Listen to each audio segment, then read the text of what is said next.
Boa tarde. É, essa é a disciplina de tradução e multimodalidade.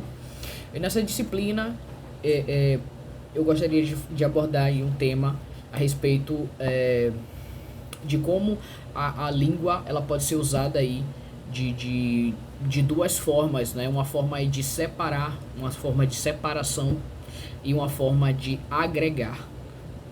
Como a forma aí de separação foi abordado no livro do Caetano Galindo, um livro bastante recente, tá? Que essa edição aqui da Companhia das Letras, azul e amarelo. Ele é pequeno, é quase um livro de bolso, tá? E nesse livro, Latim Pó, um passeio pela formação do nosso português.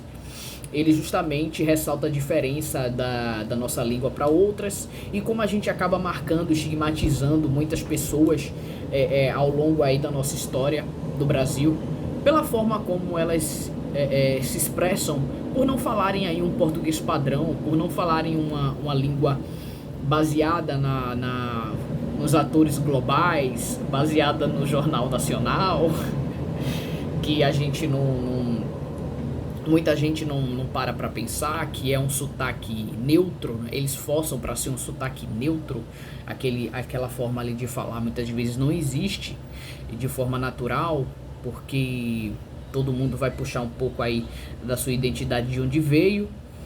E é claro que quem quer taxar as pessoas socioeconomicamente pela pele, pela grana, pela falta de grana, então vai usar aí formas de mais humildes aí dessa pessoa se expressar, né? A troca aí do L pelo R, a supressão de algumas palavras que ele fala, que é, por exemplo, brincando, chovendo. Quando a gente fala rápido, a gente suprime aí o final, o DO. E ele fala que em línguas de origem africana, quando foram trazidos para cá essas pessoas, né? Elas tinham que aprender um português e de uma forma muito rápida, de uma forma muito forçada, de uma forma não natural, não foi aos poucos. Então, muitas coisas ficaram, muita identidade dessas línguas de origem africana, de origem banto, ficaram aí. E essa supressão é porque ele fala que tecnicamente dentro dessa língua de origem africana que veio, eles também tinham uma dificuldade aí para realmente completar a finalização dessas palavras. E tudo isso é explicado de uma forma histórica. E é claro que as pessoas que carregam uma descendência mais forte dentro da família dela, sejam de pessoas que vieram de uma parte interiorana, sejam de pessoas que são descendentes aí das pessoas que foram escravizadas, sejam pessoas que são descendentes dos imigrantes. Então, há algumas explicações aí que ele fala no livro dele, tá bom? E é uma pena como muitas pessoas aí acabam julgando, criticando, taxando, só porque aquele português, aquela forma de se expressar não está dentro do padrão, tá? E cai aí na questão do significado, não é? Porque o tradutor ele tem que se preocupar com a língua padrão, né?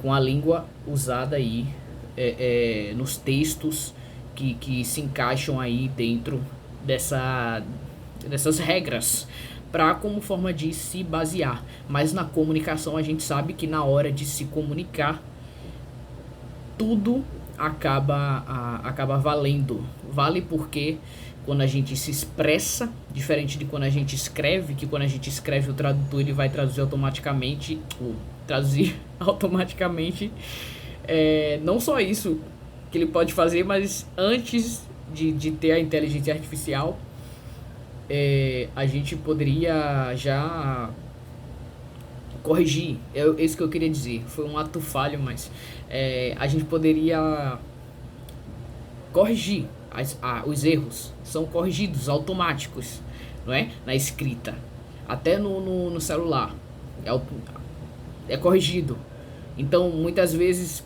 a gente até ia, foda-se, vai embora o resto da palavra, mas o dicionário do celular, ele puxa a gente para o padrão. E é o que acontece, na forma de se expressar totalmente diferente, tá? E uma coisa que eu percebi aí, que eu vivi, na verdade, dentro desses 2 contratos que eu fui fazer pela MSC, dentro do cruzeiro, onde dentro desse navio eu pude ter um intercâmbio cultural muito forte, principalmente com pessoas aí da parte asiática, que é a grande leva de pessoas de mão de obra barata que os italianos amam, né, contratar.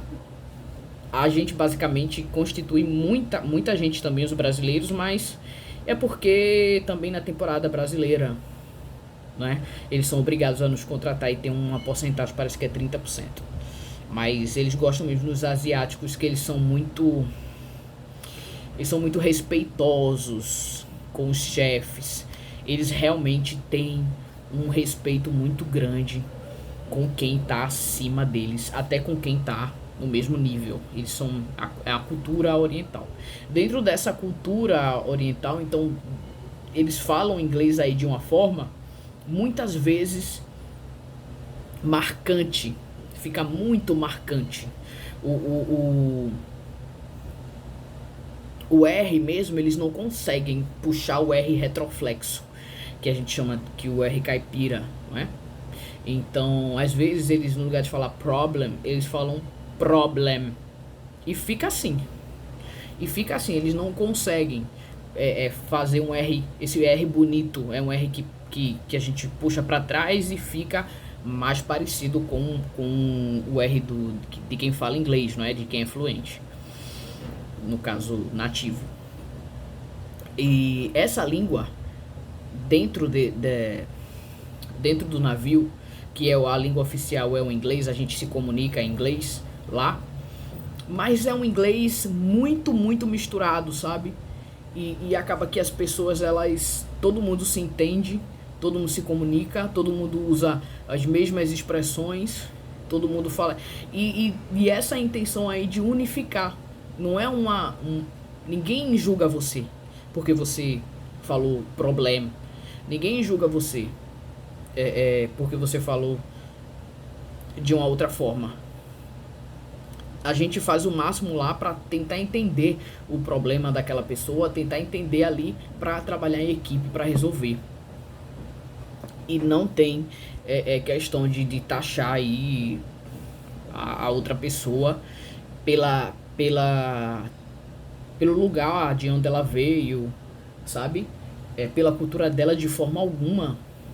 Tem esse respeito aí pelas culturas, tem essa curiosidade, inclusive, pelas culturas. Eles adoram ir ao Brasil e tal, né?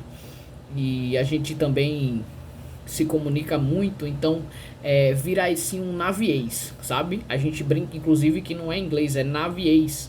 E aí acaba que a língua, ela junta as pessoas no lugar de separar, como muitas vezes aqui em terra a gente percebe, né?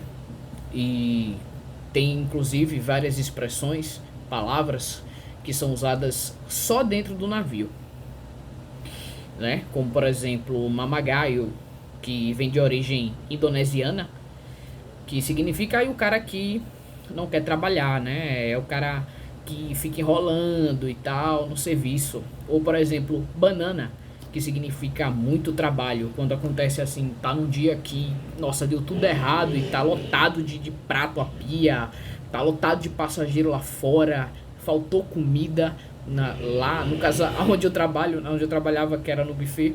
Então, banana, é tipo assim, muito trabalho. Tem também, deixa eu ver, nossa, tem algumas palavras que realmente são usadas só lá. Tem uma lista de palavras que eu vou estar enviando aí só para questão de ilustrar, que é interessante. Então, esse livro do Caetano, ele realmente me deixou muito interessada nessa questão histórica. Eu me prendo muito pela parte da história, eu gosto muito de ler história, sobre história e tal, inclusive do Brasil. E ele fala, não é, que quando a gente se expressa, a palavra, ele na verdade não fala isso, mas quando a gente se expressa, aquele nosso jeito de falar, ele vai puxar muito da nossa identidade, não é? Então não tem como se desprender disso. Acho que a gente não, inclusive não deve, e que essa questão aí de taxar as pessoas e que inclusive o Carlos Bagno fala, não é?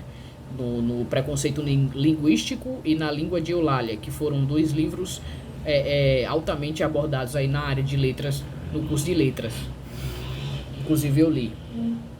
Que é basicamente essa questão, não é? Da gente...